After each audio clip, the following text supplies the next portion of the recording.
Welcome back to This Is Not About Your Body. I'm your host, Jessie Nealand, and today I have a guest who is someone I've known for a long time. I've probably followed you for like 10 years. I don't know, maybe longer. And I've met you over the years, and it's just great to have you on here. This is Jill Coleman, who is the founder of the fitness nutrition business brand JillFit, creator of the hashtag Moderation 365 method, and host of two cool podcasts, Fit Biz You and The Best Life. So welcome, Jill. Thank you so much for having me. I know I was trying to think, I was like, I think we were connected, way back in maybe must have been 2011, 2012, when I feel like Girls Gone Strong was sort of getting started. And we were, those were fun times. There was now it's fun too. It's just different. Right? The online space is definitely different. And you and I were able to connect when you were in LA, which was fun. Yeah. And I was able to see you, and I've seen you at different events over the years. And so I love this. I love the idea of this podcast. Thanks for having me. Thanks for being here. So just for my audience, if they don't know who you are, tell me a little bit about yourself and what you do. I know that has sort of morphed a lot over the years, but a little rundown. Yeah, thanks for asking. So I started JillFit in 2010, but prior to that, I had been a personal trainer for about 12 years. And I was also doing a lot of fitness competitions. I was doing more like fitness modeling type stuff. And this is all throughout my 20s. And I really fell in love with the idea that the way you ate and how you moved your body could change how you looked. As someone who was in their early 20s and grew up with, wanting to be thin and wanting to have a six pack and being a fitness professional, you sort of think like, oh, my body's my billboard, right? Or that's my calling card as a personal trainer to look the part.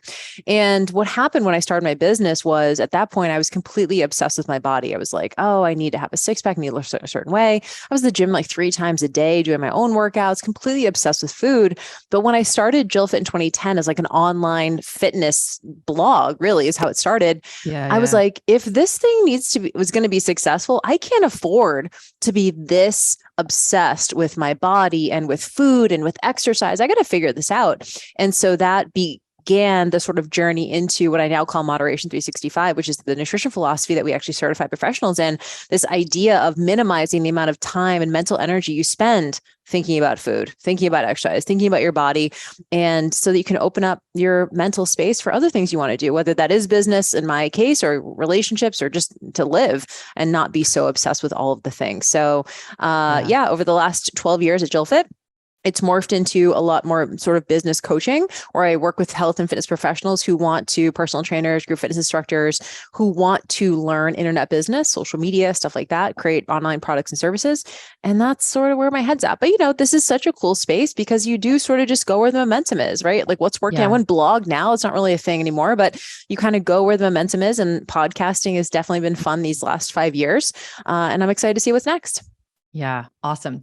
So one thing I've always been curious about is, so Moderation 365 came out of feeling obsessed with food and body control, but I don't know that I've heard you talk a whole lot about feeling obsessed with how you look. And I assume it's sort of linked, but it's not something I see nearly as much in the material you put out. So I'm curious how that journey has been, or what that's looked like. Yeah, I'll be super honest. Looking back at it, it's embarrassing. I think that's maybe why on a subconscious level, I don't even talk about it anymore, because I'm like, who the fuck was that person? And I want to validate, I don't stay, what's the word? I'm not blaming myself, right? I was 23, 24 years old. Yeah. You don't know what you don't know. And what I think is really upsetting to look back at is, and I'm sure you've had this experience, you work with people like this, where before you even know it, you're dieting. And you don't know why you're dieting. You don't know why you feel like you need to look a certain way. You never ask yourself, why does this matter? Where did I get this idea that I have to look a certain way or be a certain way? And for me, the drive to have, and it originally started from, I was someone who never really paid attention to their food. To me, it was I love exercising. I love the endorphins. I loved long cardio workouts because I loved the way it made me feel. I was an athlete growing up. It wasn't until I did my first competition and I lost 20 pounds for the show, got up on stage, and it was the affirmation and it was the attention and it was people, giving me compliments. And I had never had experienced that before. And so when I stepped off stage, I gained 15 pounds of it back in 2 weeks. And I literally felt like no one. I was like, where are the compliments now? Why is no one paying attention now? I guess I'm chopped liver. And so I thought to myself, well, the only way to get that back is to do another show. Yeah. I got to For lose everyone the who's weight listening, again. this was a physique competition in which you were Yes. literally judged based on how you look. On your body, right? Which is like wild to think about. Like, why would we? But I think for me, it was like, oh, let me see how far I can push myself as an athlete. You know, I'm competitive. And what turned out to be what started out as being like, oh, let me see what I can do, turned into a complete obsession and just complete meltdown of self-worth as a result of that. Yeah. That is so interesting that you didn't actually feel the like disordered weirdness until after. And like, again, for people listening, if you don't know a lot of physique competitors, that weight fluctuation is very normal part of the process. Like Totally. The gaining and the losing and the yo-yoing. I've known a lot of people who that has really screwed with their head. Totally. I mean, not to mention that it affects your physiology, right? Like my metabolism doesn't respond nearly the same way every time I quote unquote dieted down. But it was actually more like psychologically damaging because it was, and you don't even ask yourself these questions. And I think I'm so glad that you're doing a podcast like this. And because of your work, we're actually starting to ask questions like, why does that matter? Why has that mattered? Why, where did we get the idea that we have to look or be a certain thing? And I think the fitness industry, there's pockets of the fitness industry where this, gets exacerbated, where it's like, you have to look a certain way, or we put these trainers up on these pedestals. And at the end of the day, I had to look myself in the face and be like, this is ego shit, Jill. This is like your bullshit. You're not helping your clients by having a six pack. That's just a story you're telling yourself, right? At the end of the day, they do not give a shit. Like they're here because they get a result, because they like working with you. It has nothing to do with the fact that you're either 10% body fat or 16% body fat or 22% body fat. That was my own shit. Yeah. And how old were you at that first competition? 24. Oh, man. And I did my last show at 30. Yeah, I did my last show at 30. Okay. So for those 6 years, I was losing and gaining the same 20 to 30 pounds. I had I had 6-7 different sizes in my closet for like that whole, decade. So one thing that I love, a recent post of yours is you wrote, the antidote to body obsession is to fill your life with other shit you're passionate about. And I feel like at 24, it's a tall order to have found those things already. So you're so susceptible. Like when you're really young, you're just so susceptible. So talk a little bit more about that, like finding other shit you're passionate about. Yeah. And I certainly don't. If a 24-year-old today, because I'm 30, I'm 41. If a 24-year-old was like, I know exactly what I'm passionate, I was like, do you though? But at that time, right, you think you do. And all I knew was I loved fitness, and I love the idea that, and you get a little, and you get a little taste of like, oh, if I work a little bit harder, I cut calories a little more, I can change how I look, and then how you show up in the world. And for me, it was really about, sort of the old storyline of perfectionism and, sort of a type A personality. If I can control what my body looks like, I can control the perception of my body, right? Of how people see me. And that was really it for me. But I think it really took starting JillFit to sort of wake me up to my ego shit. It's not all about you, Jill. It's not all about, and I was married at the time, and I drove my husband crazy because I'd be like, what about my abs now? Do they look good? Like, what about my lats? Are you seeing my muscles come in? Like just constantly like checking myself in every single mirror. And it's fine. Like, look, it is what it is. And that's who I was back then. But when I got a taste of, wow, you can actually help people with something that feels more fulfilling. When people were reading the blog and they were starting to feel better about themselves and they were like improving their lives in some way, that fills you up in a completely different way than losing weight ever could. Yeah. So I feel very similarly about the timeline of my body image and my business. Like you can see a very distinct like change. And I would say it's a very similar thing in terms of I had been taught, especially as like women, conventionally attractive, young women, whatever, that was where my value came from. That was like what I got the most praise for, the most attention for. And then all of a sudden I was getting attention for my writing and my ideas and my work. And I was like, oh, that feels so good. Like I just didn't honestly know it was an option. And I feel like that is that thing of like finding the other shit to not even obsess over. I want to say I have a healthy relationship with business, hopefully, but like, well, that's the thing, right? Like, that's true. Well, that's also the thing, right? If you don't do the inner work, you don't do your own like self-worth work, it just follows you into the next fucking thing. You know what I mean? Absolutely. And I do see this a lot of work with a lot of moms. And for a lot of them, they did have this like body obsession, this constant dieting until they had their kids.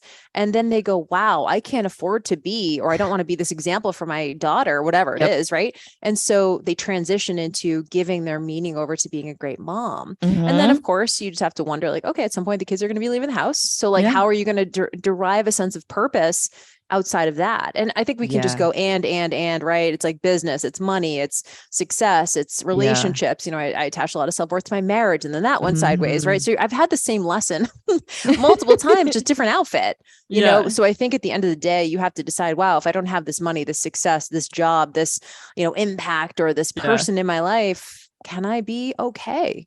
And that's, it's a hard thing to want to dive into that journey sometimes. It is. I ask clients sometimes, especially in the very beginning when I'm like kind of getting buy-in on the whole thing. I'll be like, so what's the whole plan here? You just take all of your worth from how you look, and then what? You just get old and then what? And then what? Right. Yeah. Because it's going to go away. Right. And then so is basically everything else you just named. Right. Everything is ephemeral. You don't get to keep any of it. So where does your worth come from? And can you connect it to anything that stays? Yep. And that's the thing, is one of the things, and I don't know the answer to that. And I love this sort of discussion, because I think it's in an ideal world, we could literally be like homeless on the street, like nobody essentially, and still feel a level of self-worth. Like ideally, that's sort of where we're going to get. The best answer I've come up with from a personal experience perspective is diversifying affirmation. Like to me, if I have a bad launch in the business, I'm like, okay, it's not my favorite, but I can move on. Right. Or if my relationship goes sideways, I'm not like, I'm upset, right? I'm devastated, but I can move on. Right. Yeah. So like, it's one of those things where you see these wins and you appreciate them. And I think there's something to accomplishment that we need to recognize, but not attaching to one specific thing. Like I remember this one time when I was really upset, I was like crying because my abs weren't coming in. I wasn't getting lean enough for a show. And I was crying, and my husband at the time just said, Jill, you have a master's degree. Like you're a great writer. Like, why are you so fixated on this? You have so much more to offer the world. And I couldn't see that at the time. Yeah. Right now, looking back, I'm like, of course, but at the time I was so wrapped up in my looks and my body and needing it to look a certain way that I couldn't see anything outside of it. So I think there's utility in going, wow, can I find meaning in not just one thing, but a lot of different things so that I'm not putting all my eggs in one basket. Definitely.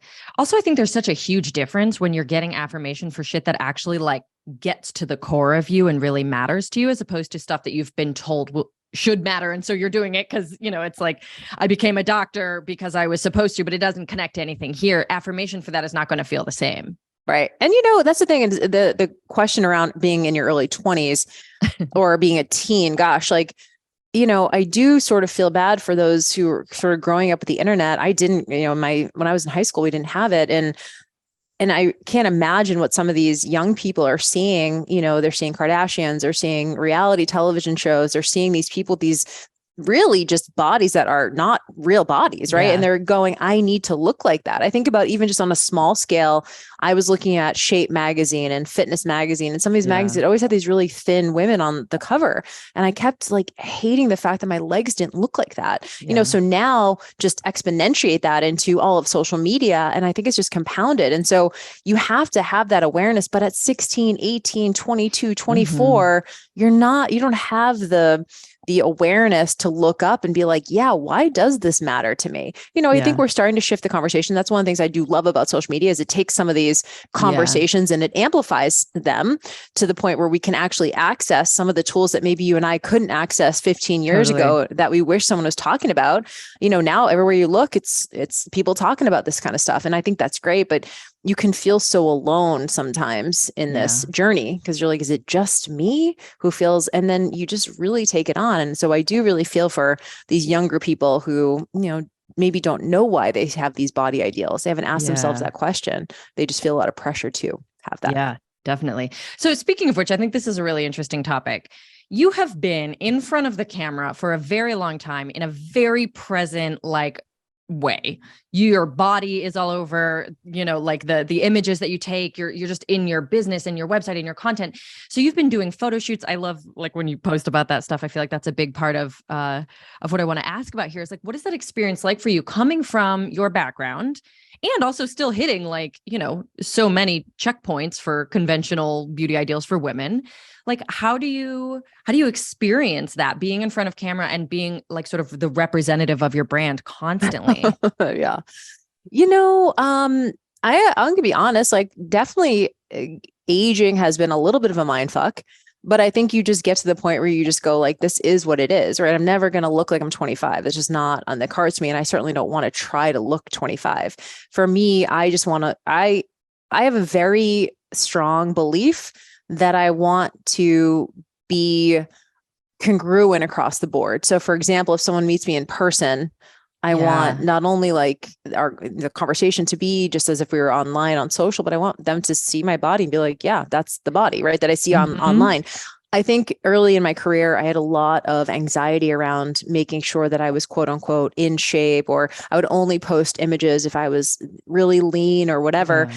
And I had this moment, and it was in, I think 2012. I had two things happened. I had a business mentor at the time who wasn't like super shredded. They were like really successful, but they were someone who like, they were fit obviously, but they weren't like getting up on stage. Right. Yeah. But they had this confidence and this charisma and obviously the success that I just was like, wow, this is someone whose energy I want to emulate. It was like a really important mentor for me.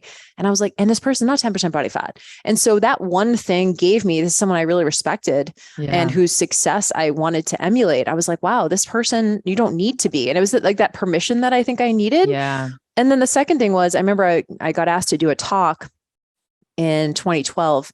And I was going to be speaking on business, but to fitness models. And I had been out of the fitness modeling game for like a few years at that point.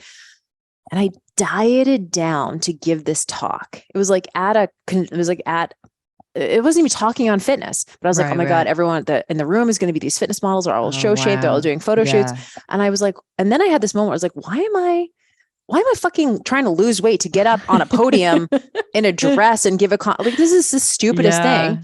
And I said, I'm not doing it. I want people to meet me in person and it be the same as I look online. And I want that congruency across the board. And also I was like, I don't want to work that hard anymore, like to be honest. Yeah. And so I think that those two things in 2012 totally changed my relationship because I had met people in person that I was like, wow, they look so different than they look on the internet. And I never wanted someone to say that about me. I would almost rather, so I don't know if have you ever like been on dating apps? Like, I was on dating apps for a few years in LA. And I remember like, I wanted to post like some of my worst photos. Like that was my goal was like, I'm going to post like I've never posted professional photos, nothing like that. Let me post like some of the like worst ones so that if I, go on a date with someone, they're like, oh, actually like she either looks like this or she even looks better than this, whatever. That was my like whole idea behind it was I just wanted to look at like normal. Yeah. But like you mentioned in a personal brand, you have to do photo shoots. I do photo shoot every 2 months. And it is what it is. You just go, well, this is how I look today. And that's what I'm going to put on the internet. And if someone doesn't want to work with me because I'm not lean enough, then they're not my person. Like good luck to them, but that's not a reason for me. And so I like the congruency of that and the integrity of that. Me too. It's so funny. I think one of our very first conversations, I said, I don't know if it was like, you look exactly. I think I said something like, oh, I'm surprised by how similar you were to what I would have expected. And you said like, thank you. That's important to me or something. This was like probably 2012. Yeah. Probably around that time. That's so funny. And that was it, right? It was just deciding that was going to be like, that was how I was going to do it. But I can tell you the aging stuff has been weird for sure. And I've been trying to like embrace it and just be like, this is what it is. And just weird stuff you're not really ready for, just weird like skin changes or, chin hairs or just like, hair thinning. And you just don't feel like you just look different. Or I remember at like 35 was the year that I was like, oh, like my face looks different. Up until that point, I hadn't really noticed. But at the end of the day, that's just part of the process, right? I'm never going to be attracting these like 21-year-old clients, right? Like my clients are like me. And Yeah. so they don't want to work with, and I think you can probably attest to this too. I work with, 40, 50, 60-year-old moms. They don't want to work with a 21-year-old business coach. They want someone who looks like them, has experience like them, understands them, so there's plenty of space in what we do online. There's plenty of space to find the right coach for you. So to me, it's really about what we call attraction marketing. People are going to be attracted to people like them. Yeah, I actually assign clients who are on dating apps the practice all the time of putting their like most unflattering quote unquote photos up, in part because it's a vetting system, Sure. which means like you're only going to attract people who are actually really into you and you're not tricking anybody. And also just like it's an investment in your sanity down the line. So you just don't have to freak out and be like, are they just wishing or hoping or, Totally. Just so much more relaxed. Yeah. I mean, that's the thing too. It's like, and then you just go through life and certain things happen or things, my marriage went sideways. My ex-husband had an affair. And so then, as a woman, you take that on and you make it mean I'm not sexy enough. I'm not lean enough. I'm not pretty enough. There's like so many and you could go as far as you want with that narrative, but you have to realize like, okay, it's none of that. It took me a little while to sort of do that. I was like, oh shit, like same issue, right? It's like just showing up in a different way. And it really does show you that you have to, at the end of the day, get right with you. And I do believe that, as you get older too, you just have more experiences of being safe to be you. You're like, oh, well, I was me and it was fine. And people accepted me and I was still successful at that thing. And so you have a show of evidence now that it's more okay to just be you. And so that's what they say, like, oh, as you get older, you don't give a shit, but it's like, you give a shit, but you also have more evidence that like, you're okay as a person. You don't have to change anything. You have to look a certain way. You don't have to do a certain thing. So that's been really fun too. Yeah. So in terms of aging stuff, I feel like I don't know quite the right language here, but I want to say glow up. And if that's not quite it, then I'm sorry. But I do feel like you post a lot of stuff that feels almost like a glow up. It's very like, it's not just, how you look, obviously. There's a lot of like mental and mindset glow up happening. And so you'll show like, this was me back when I used to like be a slave to cardio. And this is me now when I like do whatever the fuck I want. I go to the beach and, whatever. So talk a little bit about that, because it is kind of interesting to be like in your early 40s and kind of reclaiming like a fabulousness that probably, from what I'm reading, younger you didn't even get to own. Yeah. I mean, I do think that you value different things too than you did 15 years ago. I've had the pleasure of being visibly online for 12 years, which in internet years is a long time. So you kind of go like, it's like a long time, right? There's a lot of different iterations. Totally. And I think it comes with a level of experience and also proficiency and success in your job. So for me, you get to a place where I've just literally worked with thousands of people, and then, and that show of evidence that like, you're actually okay at this thing, you've gotten people results before, you don't feel the need to have to pretend. And I think when people talk about imposter syndrome, or they talk about this feeling of not good enough, there probably is a gap there. There's probably a gap between, your experience gap, so the thing is, if you're starting to feel imposter syndrome, it's probably not to get leaner. It's probably not to go get more certifications. It's probably not to like marry someone. It's more like, okay, just get better at the thing you want to get better at. Just do it more, right? Just get more reps at it.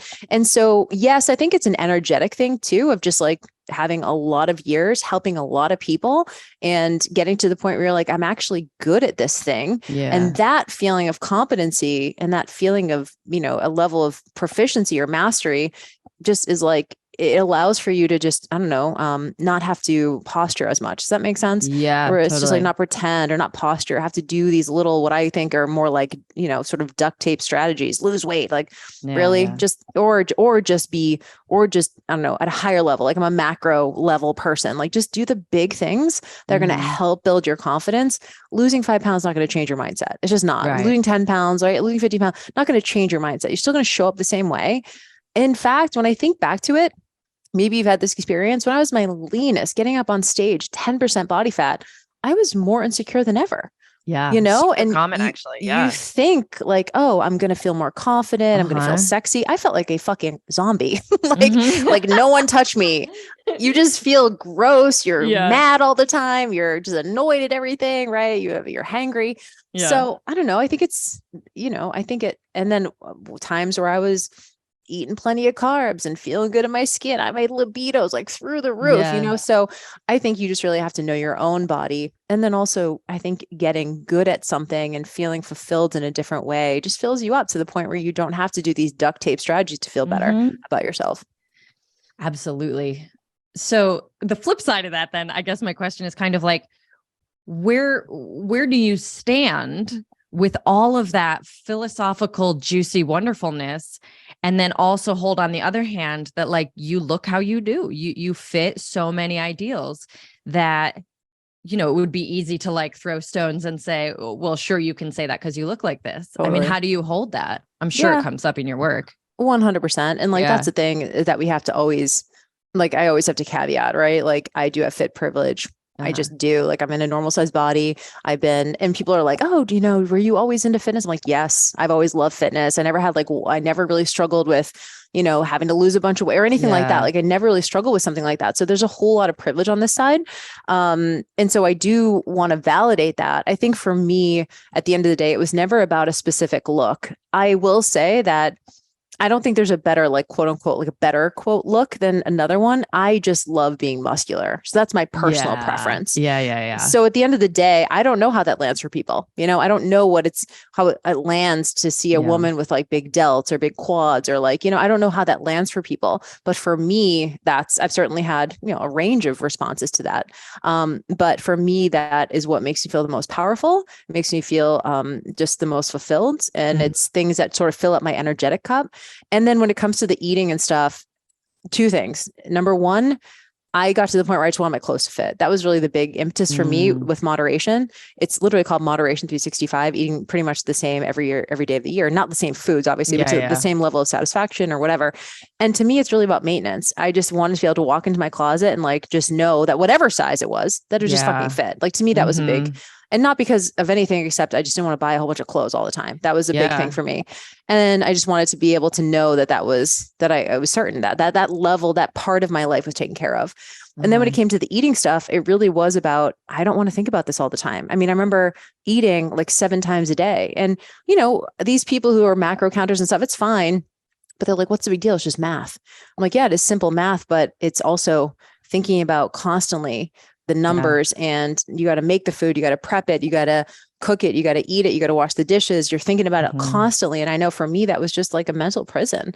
And so if I ever wanted to give my time or mental energy to something else, I needed to figure that out. So at the end of the day, I don't have any physique goals, except that I just want to feel good. I want to feel powerful in my body. And I like having visible muscle. And if that happens to be in line with the ideal, that's awesome.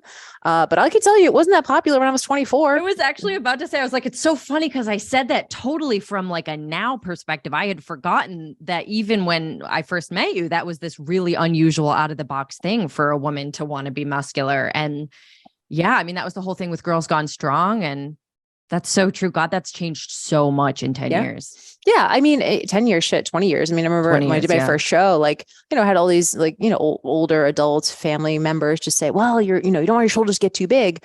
And it was just like this very old narrative of like, you look like a man or like whatever it is. And like, and honestly, relatively, I don't even have as much muscle as like most people who are like, real fitness influences are. But at the time it was sort of like, if you did a show, people thought you were on steroids. Like that was just across the board. They just immediately thought you were on steroids. And so there was a lot of stigma around it back then. I've just always loved that. And I've always just loved the way that I feel and the way that I look. And I was able to sort of champion that and weave it into the business messaging. And not everyone loves it, by the way. Like it's an acquired taste. Sure. Some people don't want to look like that. I have a lot of people who are like, I don't want to weigh what you weigh. Right. And so, because I'm like very open about how much I weigh. And so they're like, I don't want to weigh. If I do your program, so am I going to weigh that much? And I'm like, this is a different conversation, right? It's a totally different conversation. That's hilarious. So I feel like actually with that in mind, then I'm curious if you can put into words, because I'm always so interested in like the whys of what people prefer. This muscular aesthetic. What's the appeal? Do you know? I think for me, it just goes back to being an athlete. I think that's really the biggest thing. I can remember being like in my teens and have like, I don't know if you remember like the Dream Team from 1992 from like the basketball. So it was like American Olympic team. Men's Olympic basketball team. Okay.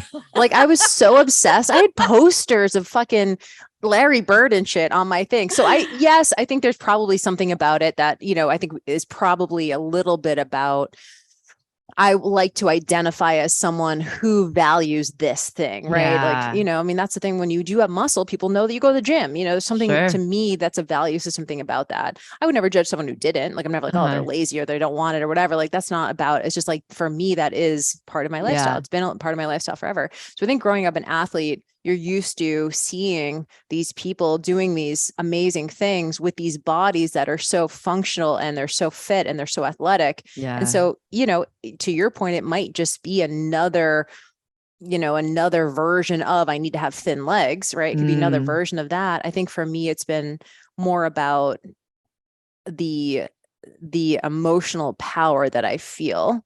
Like, I Uh-huh. don't know, like, I mean, and this is maybe a very simple example, but walking down the street, in a dark alley or something, like, I Yeah. like that I have muscle. Like, to me, Mm-hmm. there's something about that that empowers me as a person who can maybe physically defend themselves if they need to, like Yeah. stuff Yeah. like that, to where I like that feeling. And that Yeah. it's a feeling. And I've certainly, my body's been softer, it's been harder, it's been leaner, Yeah. it's been bigger, it's been smaller, but I think for me, that really is a big piece of it. That's a great question though.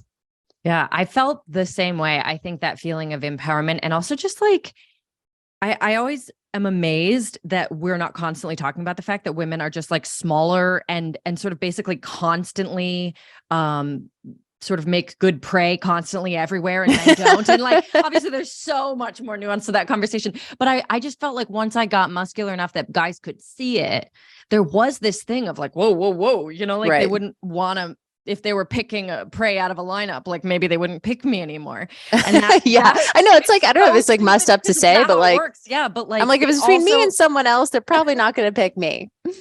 yeah, there was something to that that I loved and I totally relate to. But also something interesting, really personal for me is I identify as non-binary. So when I look back at why I loved being Mm. muscular and lean, it also pushed me more towards androgyny, which like if I could wave a magic wand, I would look more androgynous than I do. I don't. I look like the most curvy hourglass, whatever. But like fine. But that would be like one of the appeals for me. And you're so, or at least you come off as so like feminine, even sometimes glam, like that's like very much part of your aesthetic.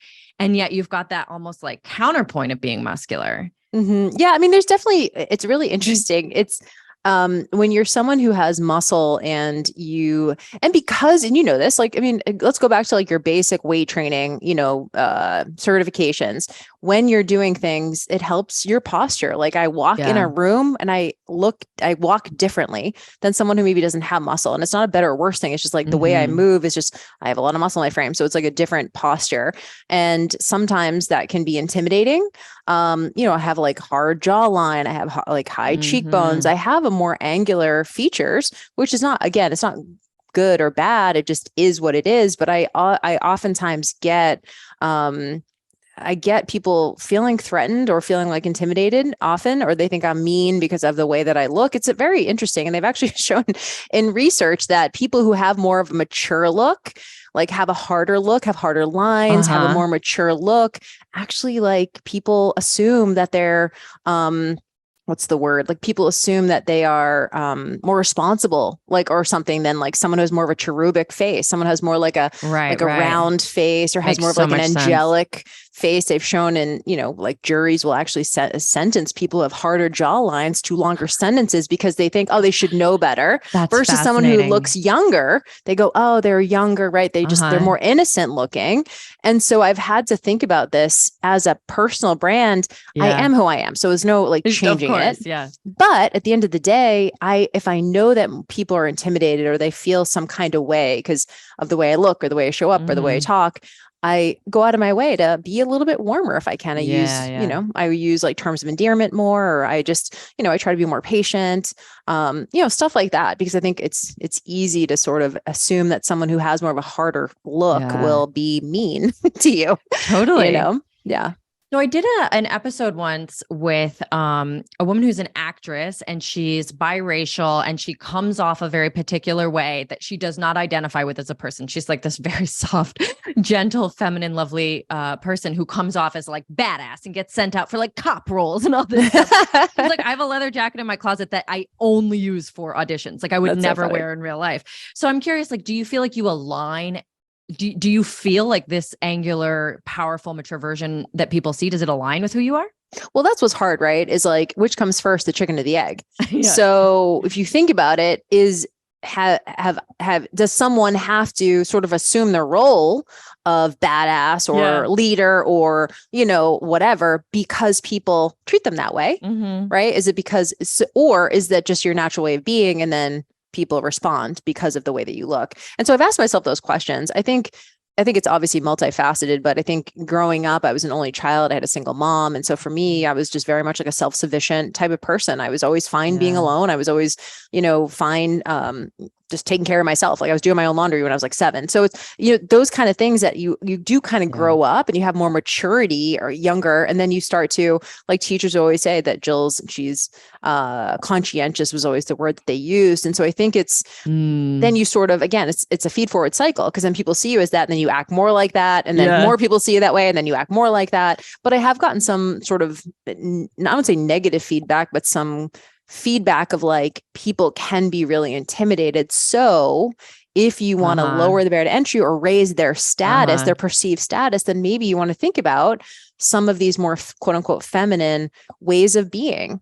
But when we look at the masculine and feminine stuff, is so interesting to me. And I don't like buy into it a ton, because at the end of the day, just, you need to like how you show up. Yeah. And I think I tend to show up in a more, I guess, masculine way, but it's worked until now. I mean, it's worked up until now for me, you know? So I sort of let the chips fall when it comes to that, but I still love going a little glam and things like that, but it's not because I want to like make sure I'm more accessible. It just is, it's part of who I am.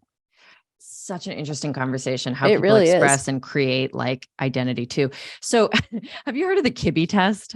What's that? Okay. It's a whole kind of dumb thing that I went down a rabbit hole on, and I totally have to make an episode about. So it's basically like this series of questions that kind of take into account bone structure and proportions and stuff. And theoretically, it's used by stylists to like tell you what would be the most sort of flattering looks on you, et cetera, et cetera. And it takes into account your face. So like angularness or softness in the face and the body. Now, when I took it, I got really mad because it was like, you are the most like quintessential feminine. Like you're so, it was like, if there was like a personality or an energy, it would just be like, you're in swept like Greek gowns and you're just like, oh, you're like you have flowers in your hair. And I'm like, no, none of this suits me. But I feel like that's kind of like, that signifies this disparity that I feel between how I'm received and people see me and how I feel. To me, I'm like, there's a huge chasm there. And I show up exactly how I am, but I am not necessarily received with what I feel. You know what I mean? Totally. And same with what my client or with the woman who I was interviewing, with what she was saying. And it sounds like they're a lot closer, but also it sort of brings a whole other set of issues into it.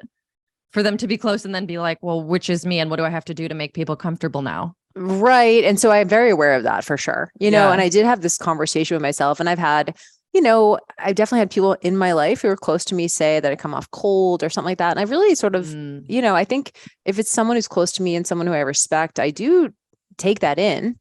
Yeah. But I think at the end of the day, you really have to just get right with what's easy for me. Like, how do I, like, what's, I hate to use the word authentic, but like, what is the most authentic expression of me, and not overthink it. I think if you are someone who, does personal development, like we're talking about, and like has a level of self-awareness, at the end of the day, and this is just where I got to, where I was just like, it is what it is. Some people are going to be intimidated. Some people are going to not like the energy. Some of it's going to be too much for them. Some of it's going to be too raw. It's going to be too direct. It's going to be too matter of fact. It's going to be, too like quote unquote tough love.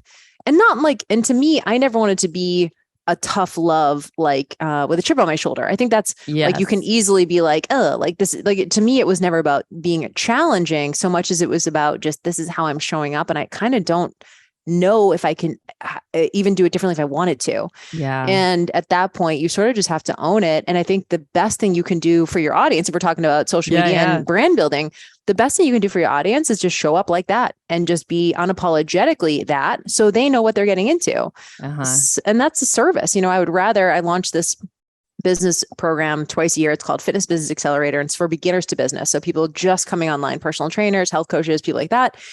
And I always usually do a post or a podcast about the energy of the group and how we show up. And it's not to be like, oh, are you good enough or whatever? But I just want you to know, like, hey, like, I'm going to push you probably a little bit. I'm always going to ask you to take action. I'm probably going to not ask you about like your childhood trauma. Like, we're not going to talk. And it's not that that's bad. It's just, that's not me. And so there's an amazing coach out there for you. If you just want to hang with the mindset conversation and like really dig into the childhood trauma and unlock your limiting beliefs. Or you can work with me and we can just take fucking action. And so I think it's a service to your audience to just say, hey, this is who I am. And if you need something else, totally fine. Right. But go find that person. Don't try and fit a square peg into a round hole. And I think at this point, and I'll ask you this question, you've been around a long time as well.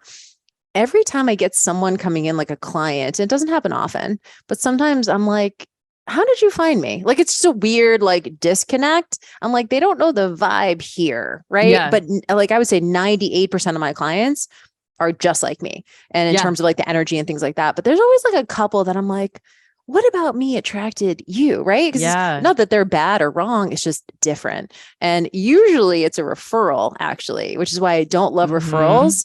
Because they don't know what the vibe is. They didn't find me organically, right? They didn't arrive here organically. So I don't know if you've had that experience where it's just like, it's not that it's bad. It's just like, this ain't a fit. Like, this energy is not a fit for you. You should find a coach who can service you better, can meet you where you're at.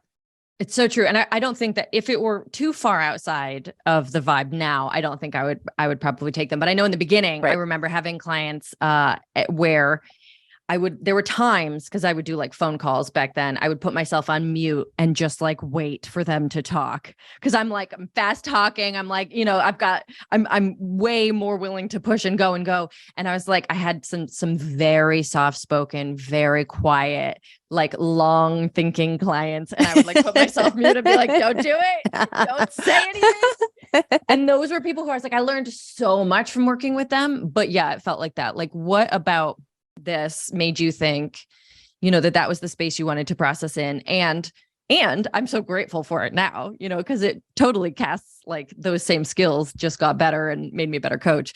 But yeah, that definitely happens.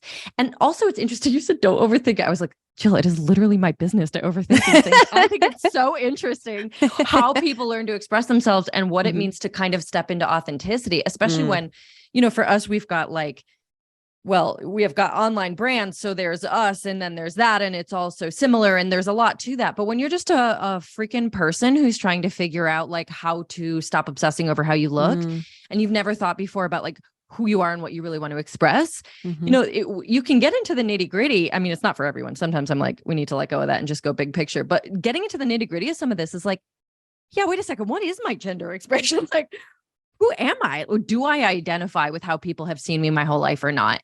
Do I feel like my appearance is being received as me, or does it take people down a totally different path of expectation? There's so much interesting meat in there to get into. There absolutely is. And then I always just go to like, are we ever in charge of how we're perceived? Like at the end of the day, that's one of the hardest things. And you get your reps online, by the way. That's what's obviously so interesting and informative and vulnerable about what we do, and I love your content because you've always been like very, what I consider to be very open, very vulnerable, very like truth telling in your content. And I feel like when you do that, you have this moment of like kind of holding your breath, right? You're kind of like, like you have this moment of like, I hope this is received in the way that I want it to be received. And because I've had so many experiences of it not being received in the way that I want it to be experienced, I'm like, oh, okay, like this is a crapshoot. Like one person will see it through their lens of whatever they're going through. The other person will see it through their lens of whatever their nutrition philosophy is, or this person will see it through the lens of their own insecurities, right? So at the end of the day, I don't know that we're ever, and this is hard because this is branding, right? It's like how you're perceived is your brand. So I think at the end of the day, and this is like the 40-year-old of me talking, I'm just like, do whatever the fuck you want. Like, you know what I mean? Cause you know, dress how you want, what makes you feel good, wear your hair the way it makes you feel. And I think that's the best service that we can do for anyone in our life, whether you are a personal brand or you're a regular person who wants to communicate to those in their life who they are. So at the end of the day, I don't know. I think that's that's one of the hardest things to learn in life, right? Is to detach from how people are seeing you. Totally. You know, and you could take into consideration, like I was like, oh yeah, people are scared of you. Okay. I could take that into consideration. But also I don't know how to change who I am at my core. Totally. And I mean, absolutely should not have to, but I also think there's such richness in the world of thinking like, what am I signaling? Totally. With what's in my control, obviously not what's out of my control, but you know, like between hair and makeup and clothing choices and things that are very much in our control, like what am I signaling and to whom and for what reason? What the anti-aging space has been very interesting to get into because I've never been a part of the like, you know, that conversation online. But as I approached 40, I did put up some posts about getting older and about, you know, being 40 and things like that. And I was like, whoa, this is a massive space that I just started, like people were like, you should follow this person for aging and stuff. And I was like, holy shit, this is a huge rabbit hole that I don't know that I'm ready to be like a spokesperson for aging. Like, you know what I mean? I don't know if that's me yet. You know what I'm saying? A lot of pressure. It's weird because, you know, people who follow you and then they resonate with that and they're like, well, I'm 42 and I'm, you know, and so then all of a sudden, but it opens up a can of worms and it's great, but like, that's not my space, right? I'm not going to be like this. It's very interesting because then you ask yourself questions like, oh, if I don't know, if I get Botox, am I buying into like, am I buying into this thing? Or if I, you know, I've noticed that my eyebrows are starting to go. So now I get them tinted and I'm like, am I buying into beauty standards? You know, and then at the end of the day, you're like, I'm just fucking getting my eyebrows back, you know? So sometimes it's hard because there is a lot of pressure to be like, am I doing the quote unquote right thing to further the conversation? Or am I just doing what I need to do, what I want to do for me because it's what I really want to do, you know? So that was really interesting. I had a couple posts that like sort of like got shared a lot. And there was definitely a good amount of hate being like, don't even use the word anti-aging. And I was like, whoa, like, okay, I need to do some research on the aging space before I start talking too much. So one thing too, that I feel like this comes up a lot with my clients, because my whole thing is body neutrality, right? Which I think people, until you really get in and work with me, like it's easy to imagine that just means you have no thoughts or feelings about your body whatsoever. Or that like, I would say that natural is better because I don't know, neutral and natural sound very similar. And this is a big misunderstanding. And also probably because of how I look, because I don't generally wear makeup. I think that I probably look as a representation of natural and neutral and it all gets blended together. However, I am a big proponent of doing whatever the fuck you want. Absolutely. And also, especially with the clients that I work with, if you can do it from a place of like, to me, the neutrality is I can see that I would like to do XYZ in order to fit in and feel more confident. And doing XYZ does not make me a better or more worthy person. Like that's all neutrality is the ability to hold all that and say, I'm going to do it because I want to do it. And it does play into a thing that's kind of problematic. And I have complicated feelings about that, but it does not change who I am as a person or whether or not I'm like worthy of love or of value to society. And honestly, from there, do whatever. Yeah. I love that you did that because we see, I mean, I usually credit you for using that word. I feel like that word gets thrown around quite a bit now, like body neutrality. And I remember like you were one of the first people I heard use that term and really like, you know, help your clients with that. So I really appreciate that. And having the definition too, like I like that you said that you can hold both at the same time. I think sometimes these conversations tend to be so black and white. And as a woman who's aging and you're like, am I doing the wrong thing? Especially when you have a platform, then you're like, am I really doing the wrong thing? Because now I'm perpetuating these and like, you know, and having a podcast and being on these, your content creation. And there's again, at the end of the day, the best thing that I found anyway, is just like those posts that I was like, wow, I think I like opened up a can of worms with these aging posts. I was like, I'm here to listen, you know? So that was it for me was, wow, there's a lot I don't know about this. So let me listen to like what the narratives are. Let me look at, and then I can decide if I agree with them or not, or I want to continue with this or not. But like, so to me, anytime something like that happens, I'm like, oh, I didn't know that this is furthering the systemic oppression of women or whatever it is. Like, sure, yeah. But I'm willing to hear it. And then I still will decide on a personal level what I want to do. So I think you nailed it, which is like having the awareness, right? That makes it like takes the pressure off. Okay, yes, I have the awareness. And also I want to get Botox. Yeah. I feel like a lot of really badass women work with me where they're like, they're sort of in the space of activism and social justice. And they're like, is it okay if I keep wearing lip gloss? Like, I feel like I might be anti-feminist and like, contributing to oppression because I want to get like my lashes done or whatever. And I feel so strongly like, that cannot be where this goes. Like, I refuse to let this be one more way that we hate on ourselves and just, like make ourselves even smaller and feel more guilty and terrible. But again, I think there's such a huge difference between I got my lashes done either because it makes me feel pretty and I like it, or you can totally say, because I work in an environment where I'm not going to get a promotion unless I look a certain way or whatever. But the difference inside you when it doesn't make you any more or less worthy or valuable or whatever, like that's all I care about, right? Like, make the choice, but I want you to make it from a clean place of it's really your choice. It's not coercion. Yeah. And it sounds like that's really such powerful work that you're doing, because a lot of women or a lot of people just don't know what that is, right? I don't know what I really feel inside. I don't know what because, like I said before with dieting, I was dieting before I even knew why I was dieting, right? Same thing. Yeah. Same with makeup. I think I definitely wore makeup before I ever stopped and thought, what was I doing or trying? What was I doing? Right. Yeah. I'm wearing certain clothes or I get my lashes done or whatever. And then like, am I, and I think right now we're having way more conversations around this now. So I think there is awareness. And I think, the cool thing about social media is like anything you ever want to learn about is like, there's a post about it, or is like ways to open your mind around it. But you have to have the insight that like, this doesn't feel good for me. Right. And like, and the fact that your work is teaching people to recognize when they're not aligned, their decisions are not aligned with like what they really feel inside. Like a lot of people don't have that. Ever have that distinction. The fact that we can impact that just by naming stuff too is so incredible, to say like, oh, I was mad at my body and now I'm mad at the system that tells me like that I have to look a certain way, but I'm still going to do the behavior, even if, like that doesn't matter. That's not the point. Love that. It's so good. Okay. Anything else that you want to share today? It's been so lovely to have you on here, and I could talk to you forever, but I'm going to wrap this up. So anything else on your mind or anything else you want to say? No, this was so fun, only because I don't really get to have these conversations like that much. So to me, this was such a gift to be able to, and learn from your genius and what you do in your work. And just like, there's so much more to this, that we can get into. And so for me, it's been fun having this conversation, and, and also realizing how much there still is to learn.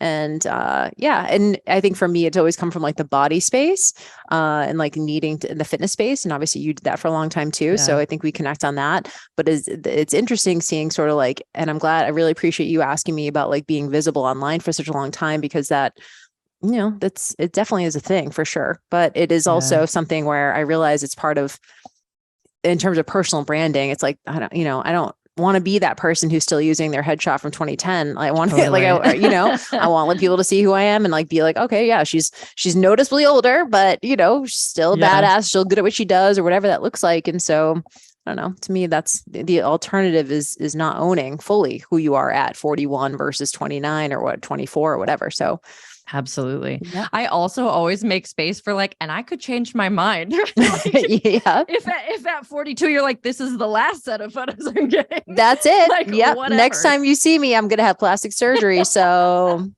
never say never. Yeah. Okay. Well, thank you so much for talking about this. Can you tell anybody who's listening who wants to find you where they can go to find you?